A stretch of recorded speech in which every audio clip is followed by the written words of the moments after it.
Welcome into MRN's Winged Nation presented by Sage Fruit. I am not Steve Post. I don't look like Steve Post. My name is Justin Fiedler. I'm filling in this week. Steve will be back next week, but a lot of great sprint car topics to get into on the show today, and we got a great guest coming up as well. I want to bring in my co-host Ashley Stremme over here. She's going to jump in, and we got a lot of good stuff to talk about today, Ashley. We sure do. And you talked about our guest, Darren Pittman, will be joining us up next after the commercial break, so you're not going to want to miss that. But Justin, I appreciate you joining us. I know you've jumped in from time to time with us. You have an awesome website and podcast as well, dirttracker.com. And it's full. Listen, if y'all want to know anything about dirt racing, go check out dirttracker.com. We're going to jump right into it because we got a lot to talk about.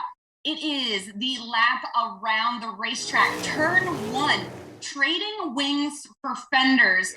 Lance Dewease and Tyler Courtney are getting behind the wheel of late models. Lance is going to be jumped behind the 461 Brickmobile at Hagerstown June 5th. And Justin, Tyler Courtney's done some testing at Cherokee this past weekend. Yeah, jumped in a car owned by Jeremy Boland's NASCAR Cup Series crew chief. They're getting ready for that Eldora Million race, and Chris Ferguson was on hand there to help out Sunshine. Yes, it's going to be awesome to see how that turns out. These guys going to run for that $1 million race.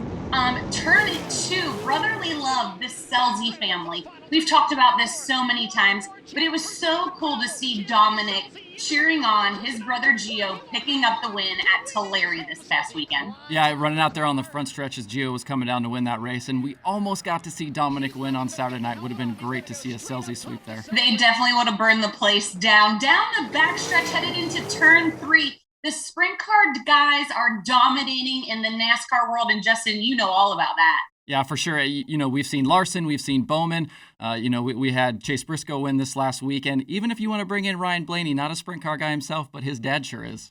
Chase Briscoe comes from sprint car royalty. He finally took that number 14 Tony Stewart car back to victory lane. His dad, Kevin Briscoe, is a 5-time track champion at Hopscotch and Bloomington Speedway.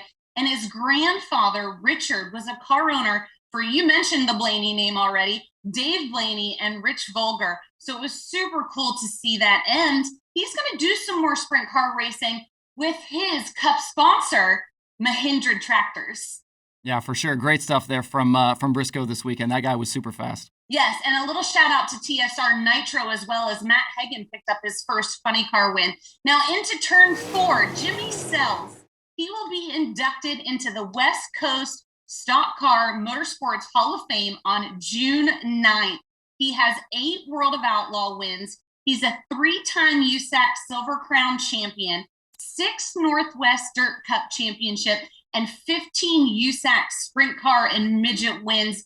And Justin, he is joined by a whale of a field that is being inducted this year. Yeah, for sure. Great guys on that list. Gilliland, Gone, some big names on that list. But you know, we talk all the time about these guys that get in a whole bunch of different race cars, and we forget sometimes that guys like Jimmy used to do it all the time. He's also a 2006 inductee into the National Sprint Car Hall of Fame. So the induction will take place at Sonoma Raceway. So congratulations to Jimmy Sills. Absolutely awesome accomplishment. That's the lap around the sprint car world. Justin, we've got a lot to talk about with our guest coming up next. Darren Pittman, find out how he got back in the KKR number 9 right after the break here on Wing Nation presented by Sage Fruit.